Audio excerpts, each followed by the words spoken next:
Hey, welcome back to my channel, another guy talking about movies. I'm Vengeance, and today I'm talking about The Batman. The Batman. Yes, The Batman. I'm Batman. Nope, not that one. No, wrong again. I freeze. I'm Batman. No. Swear to me. God bless, no. My turn. Come on, man. I'm Vengeance. There we go. Yes, that one. That's it. You can stop right there. I'm Batman. Hey, the bit's over. It's Halloween in Gotham City, and while costumed children take to its chilly streets for candy and hooliganism, a masked menace silently and brutally murders the mayor of Gotham. A murder which sets off a string of killings of high-profile targets consisting of scrupulous lawyers, police, and elected officials. Each murder is as creatively gruesome as the last, and at each scene of the crime, the killer purposely provides clues that serve as a small piece of a very large puzzle. His calling card? A riddle. Pulled into this enigmatic match of intellect is the Batman, who is only 2 years into his Gotham experiment as the city's vengeful vigilante. Working in tandem with Lieutenant Jim Gordon of the GCPD, the Batman skulks about crime scenes, visits the nightclub of a reclusive mob boss, interrogates fishy lackeys, stalks an emotionally erratic Catwoman, and broods from his base of operations below Wayne Tower, located in the heart of the dreary city. As the Batman unravels the Riddler's tangled web of conspiracy, he discovers that amid the crooked politicians, corrupt police, amoral lawyers, and seemingly invincible mob, at the epicenter of it all may be the father of the man underneath Vengeance's cowl, Thomas Wayne. Is Bruce Wayne's father not the man he built him up to be?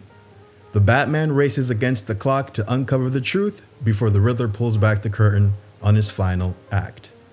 The Batman, directed by Matt Reeves and starring Robert Pattinson as the titular Dark Knight, has been in theaters for about 3 weeks now, and thus far, the returns have been quite favorable, with most critics and fans singing its praises. It currently holds an 85% rating on Rotten Tomatoes, with the general consensus being that the viewing public enjoyed this detective neo-noir take on the Caped Crusader. The question I pose is this: is it really that good?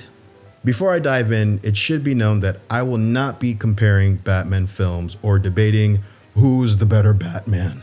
That argument is all opinion-based and really doesn't matter to me. What I'm more interested in is the world built around Batman and how the director chose to tell the story.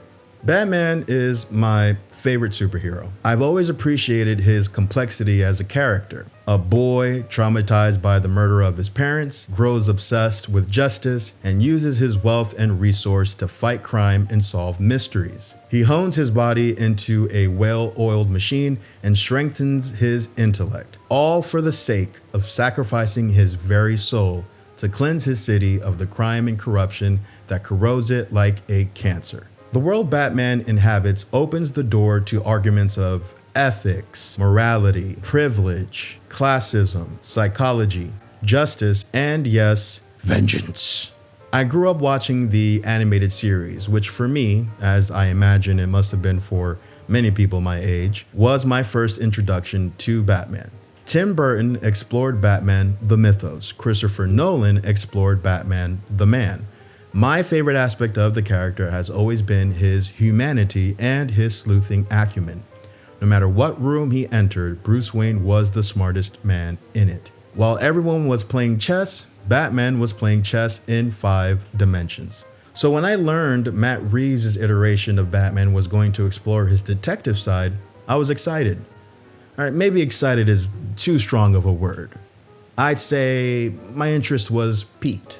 I saw the movie in theaters. Shout out to Paragon Pavilion for not pulling AMC's variable pricing and charging more for blockbuster movies. And once I found my seat and settled in, I spent the next 3 hours, of which the last 30 minutes I spent in anguish, toes tap dancing with a full bladder, waiting for something exciting to happen in that movie.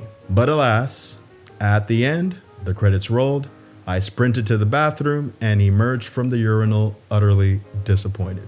Now, I assure you, I'm not taking this position simply to be a contrarian. Quite the contrary. Hold for applause. No? Okay.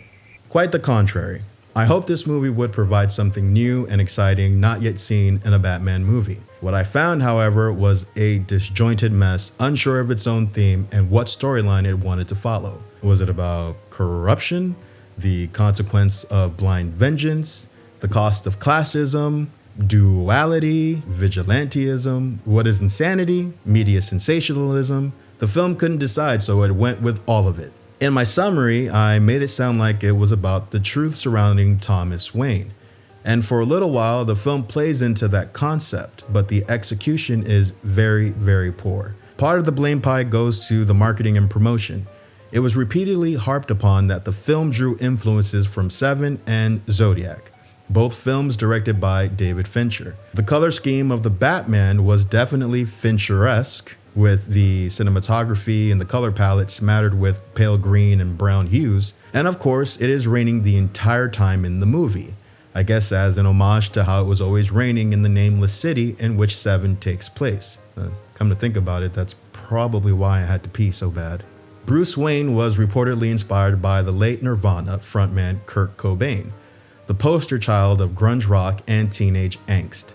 The Riddler was modeled on the infamous Zodiac Killer, who between 1968 and 1969 was responsible for numerous serial murders in San Francisco and was never caught. The issue here? The Riddler is not a serial killer. His murders had reason and purpose. They were all part of a grand scheme to reveal a hidden truth.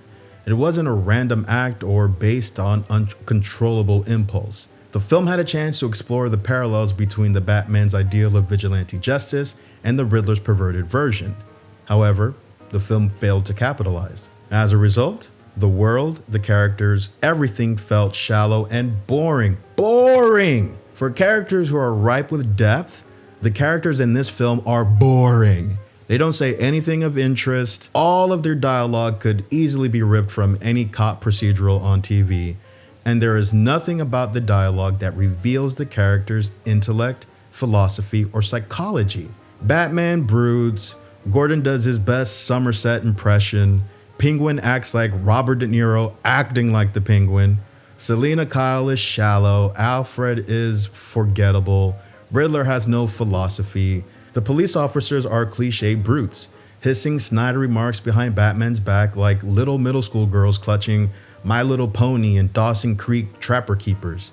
Even Gordon and Batman's dynamic is boring. Instead of Gordon being a little more competent with his work and knowing his limitations as an officer, the writers decided to have him be inept as a detective. You can make the excuse that Batman is not a great detective yet because he's only been Batman for 2 years. But what's Gordon's excuse? No, instead they put Batman next to Gordon like they're Sherlock Holmes and Dr. Watson, only they're both Watson. Furthermore, some of the action sequences made absolutely no sense. One example is the car chase between the Batman and the Penguin. It is supposed to be the standout moment of this utterly humorless film, and what you get is what you've seen already in the trailer numerous times. There is absolutely no reason for this scene other than, hey, maybe a chase scene would be good here. Of course, you get the mandatory wanton destruction of property, and I'm pretty sure a bunch of civilian casualties as the muscle car Batmobile roars through the highway in this forcefully fabricated farce of a hot pursuit. You don't learn a thing except Matt Reeves chooses the weirdest places to hang his camera. Listen, sometimes trying to be visually creative actually exposes how unimaginative you actually are. And my final gripe, why? Why does the studio feel the need to push the Joker into this movie? Should I have said spoiler alert? Who cares? I absolutely abhor when the movie feels like product placement. It takes away from the film itself. Penguin is getting his own show. Gordon is getting his own show. Joker is going to be in the sequel, possibly. Like, why? Why can't people tell a Batman story without shoving the Joker down our throats? It was unnecessary. But on theme with the plethora of unnecessary decisions made in this film. Look, I'm not going to keep beating down this movie. I thought the Batman suit was pretty cool. There were some scenes that were visually appealing, and I enjoyed Paul Dano's performance. Other than that, there is not much else. Robert Pattinson has proven that with potent content, he is more than just the kid of Twilight fame, and he deserved better material than what was provided for him here. For anyone who has read the most popular Batman comic book storylines, the supposed twists of this film will not be of any surprise. And for those who are unfamiliar, it won't matter either way. Why? Because you don't feel emotionally invested in these characters. Anyone who watches Law and Order or Scooby-Doo can basically figure out the Riddler's puzzle. That's not the problem. The problem is that I didn't feel anything. And look, I get it. This is a Batman film after all. You can't really explore the gore aspect of the types of murder the Riddler was perpetrating. It's likely why Matt Reeves decided to overuse the deep focus on certain scenes as to stay within the PG-13 realm. But that's not where it fails. None of the scenes that are supposed to hit hard really pack any type of a punch. Imagine, if you will, for a moment, for a man like Bruce Wayne to go on this crusade, sacrifice so much because of the idea, the image he had of his father as a good man who only wanted good for others and did everything that he could in his power to help people. Imagine you build your entire life around that image, that maxim, honor thy father, only to later discover he was actually like a depressing, flawed piece of shit. What would that do to you mentally? How would that affect Bruce Wayne's mission? How would he struggle with that? How would he cope with it? I feel like that would have been more interesting to see. You don't get that here. And maybe it's because the Batman brand wouldn't allow Thomas and Martha Wayne's image as these perfect wasp people to be tarnished in that way, but I'm asking, isn't it worth exploring? That's playing with creative fire. Okay, or if not that, then dive deeper into the parallels again between Batman and Riddler.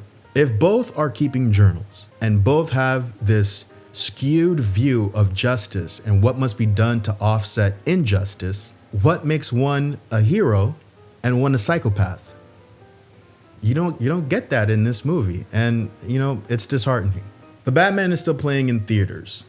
I'm not saying you shouldn't watch it. If you love Batman and have nothing better to do for 3 hours, go. By all means, go and watch it. But if you're expecting this film to have the same impact that Tim Burton's first Batman or Christopher Nolan's The Dark Knight had on our zeitgeist, forever enshrined in our pop culture, just be prepared to be disappointed. Because to answer the question I posed at the very top of this video, is it really that good? The answer is simply no. And that does it for me. Did you watch The Batman? If you did, leave a comment below and let me know what you thought. Like this video if you thought it was helpful, and if you haven't already, please consider subscribing and make sure you hit the notification bell to be notified of all my new and future videos. And like I've said before, I'm not a professional critic, nor would I ever consider myself a cinephile. I am simply another guy talking about movies. Thanks for watching. Stay tuned. Murder me!